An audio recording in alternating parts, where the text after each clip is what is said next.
Hi, I'm Nate and you're watching Photolearningism. Thanks for joining in tonight for another live broadcast.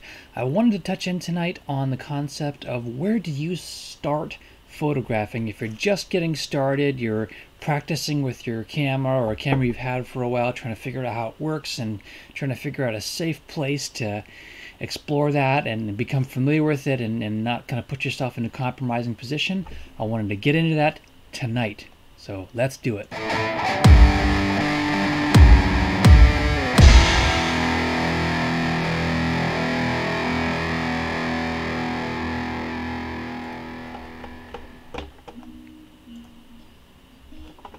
Alright, so wanted to get into things.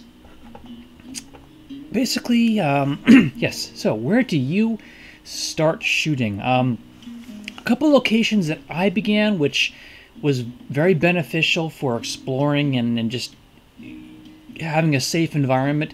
First place I went to and continue to go to are actually parks, public parks. It's a very, very safe area, lots of open space, lots of different environments that you can experiment with. You can try out macro, you can try out usually a little bit of wide or landscape areas, lots of trees usually, and other just creative areas that you can begin to explore. Parks, I would say, would be your first go-to source if you're looking to explore practice with photography, and it's really easy to find parks. Like, you tap into tools like Google Maps. Literally, you can type in parks near, put in your street address or someplace that's near to you, and it will come up with matches to that, and it's really easy to track these down and see what they look like and get a quick glance. Usually people have kindly submitted photos, so you can get a quick glance of, yeah, is that going to work for what I'm trying to practice or not? It's a really great process of narrowing down where you can get started, and it'll help you find something close to home. And if this is your first time or two out, pick something really close to home, because you don't want to spend a lot of time traveling to a place that you're not equipped to capture.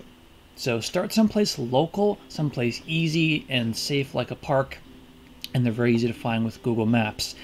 To give you an example, this is a picture from my local park, which I thought came out really well, but it's a place that I've practiced.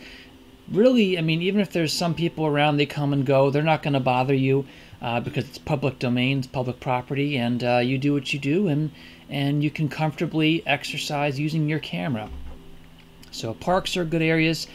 Public walking areas, like here in the Dutchess County area, we have the rail trail, which spans from one end all the way to the other. It goes across the walkway over the Hudson, which is I believe it holds the world record for the longest elevated over water bridge, as I recall, something to that effect. But the rail trail, a lot of great areas out there because it passes through all kinds of environments. There will be bridges, there will be parts of nature, there will be lakes, there will be lots of environments that you can just walk this trail and take kind of a quick corner off to the side and try out some of these areas. This is an area off our rail trail, which was amazing. This was in the fall, obviously, but just to show you what's out there and places you can try that are just publicly available, and you can stand there and try it out. And again, these are not high traffic areas typically. People use them because it's free and open to the public, but it's a very accessible area where you can practice. Public walking areas. Also, a good thing to try are footbridges. They can be very interesting because there's architecture involved. You can try getting close-ups, you can try playing with angles. Here's an example of what I did. I'm always fascinated about how things fit together because I'm a DIY sort of person. I want to know how to build one myself if I can. So check out footbridges, see what they look like. Post somebody on it. You know, try some of those things in the safety of public areas and local areas because bridges are everywhere. even if it's local town roads. Obviously, don't stand in the middle of the road, don't impede traffic, be safe with yourself. But bridges are everywhere. Footbridges are ideal because there's no cars on them. But bridges can be very interesting and another way to experiment with taking pictures. So check that out. Another area that's very accessible are soccer fields, and those are, again, just about everywhere. Town sports are very prominent in a lot of areas. This is in the winter, but wide open space if you're looking to practice with taking wide shots. Soccer fields are a great option. Just find times where games or practices are not in session and go visit, because most times in a soccer field people are not there unless there's a game or a practice. So it's a great opportunity to try this out. See what it looks like coming through wide on your camera. Play with the colors. Play with focus and different angles and arrangements. Again, public space, so nobody's going to bother you as long as you're not doing anything illegal. Soccer fields. Small creeks or streams, kind of goes hand in hand with bridges. Again, lots of opportunities for trying out different types of things. Reflections, light play. This is another fall shot. Fall just happens to look really scenic with creeks and streams. But again, simple concept, and streams and creeks are everywhere. They pass through parks often. So again, I'd say parks, harping back to my first point as an initial point of where you're going to begin taking pictures. So many opportunities, so many different places within a public park that you can check out and explore without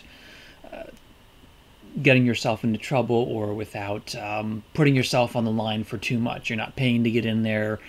You're not standing in anybody's way. You're not waiting in line. It's a very, very relaxed environment to practice. Small creeks and streams.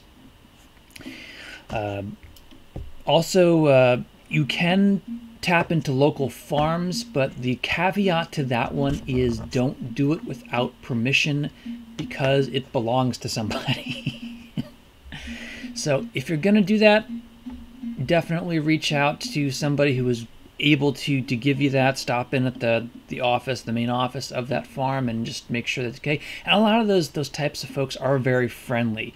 They really don't have a problem with you exploring and taking pictures, but check in with them. Be courteous, and that typically is not a problem to go take pictures in that kind of environment.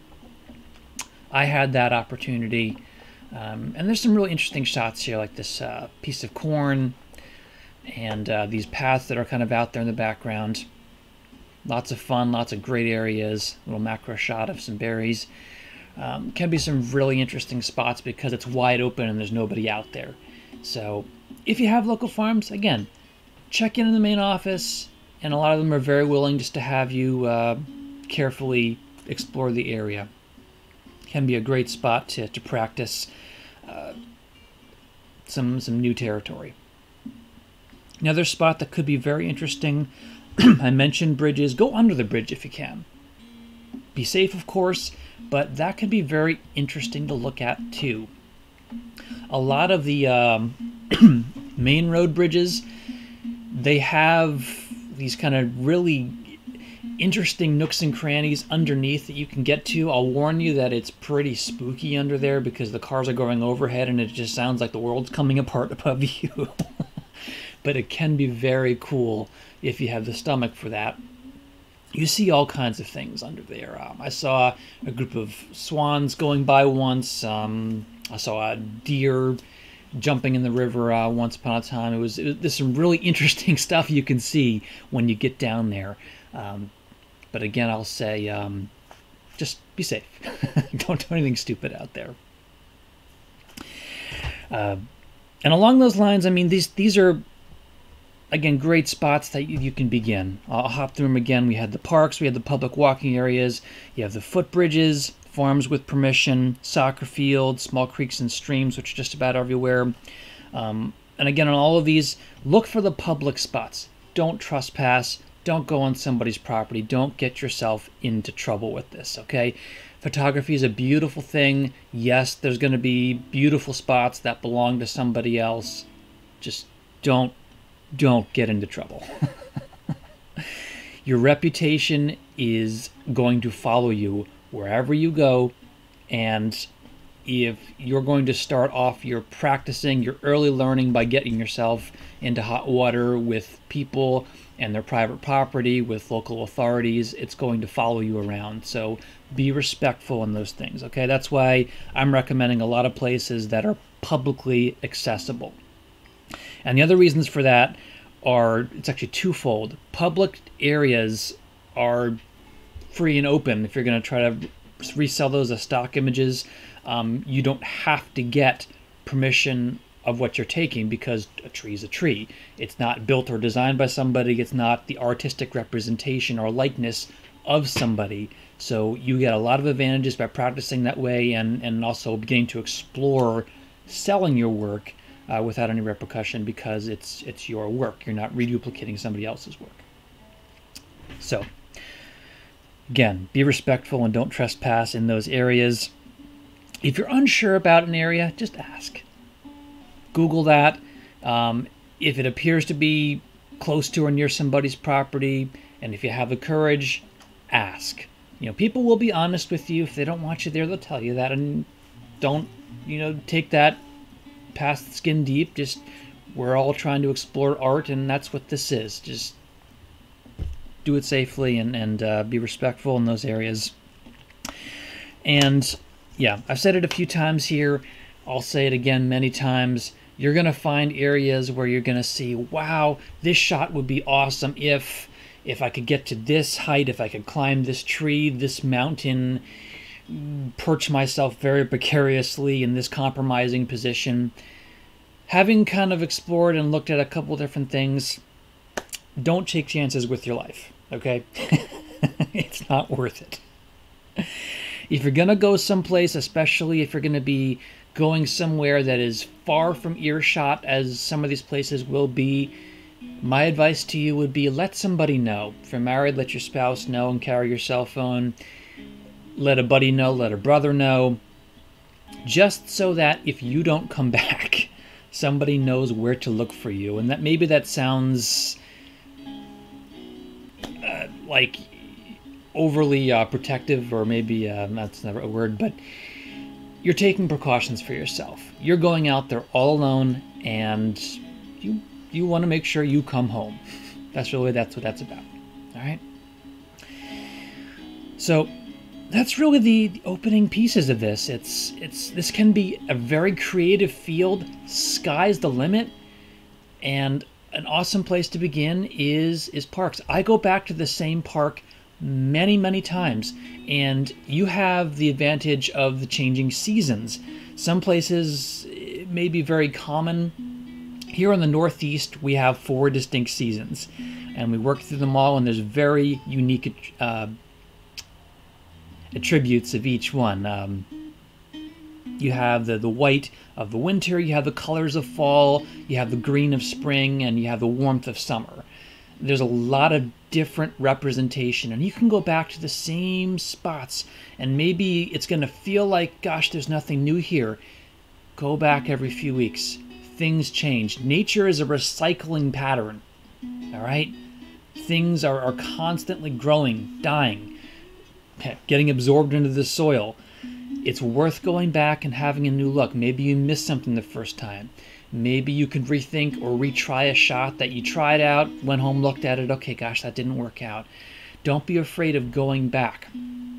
One of the parks that I go to frequently around here is just a great source of inspiration. Even if I'm not going to find everything I'm going to do, and often don't, it will give you the ideas you need to find a new place. While you're walking the trails, while you're checking out the park grounds, maybe I want to try mountain. Okay, let's look for where there's some mountains. Maybe I want to try macros in the grass. Okay, we'll try that out, and then think about what else could be in the grass. So use those as sources of inspiration. All right? Go to the public places and don't be afraid of revisiting, getting practice, and it'll build up your confidence. And as you do that, I'm going to go with 6 months. Do a year if you can. Catch all the seasons. Practice. That will really prepare you for when you go someplace that is scenic and photogenic and the place is like a once-in-a-lifetime place to photograph. This is what prepares you for that. Don't go into a situation like that cold. You'll get to know your camera. You'll get to know what works. You'll get a feel for how wide your lenses are, because if you're going to look at something, it looks completely different once you put the camera up in front of you. So try those things out. Give it a go. And enjoy photographing. Enjoy making art. That's the basics. Thank you for joining me. If you haven't already connected with me, please do so. I am on nateserralo.com. You can connect to me through any of the social mediums out there. I'm on YouTube, I'm on Facebook, I'm on Instagram. Come connect with me, comment with me. Let me know what you thought of this video. Let me know what you'd like to see. Let me know your favorite places to go. If I haven't mentioned them, if it's outside the scope of this, fine. Let's be a community, let's communicate, and let's share. Let me know what you're thinking. Let me know the places that have really helped educate yourself and the places that inspire you. And we can help each other grow and become more fluent in photography and digital art. Thank you so much for joining me. I look forward to seeing you in future broadcasts. Have a great night.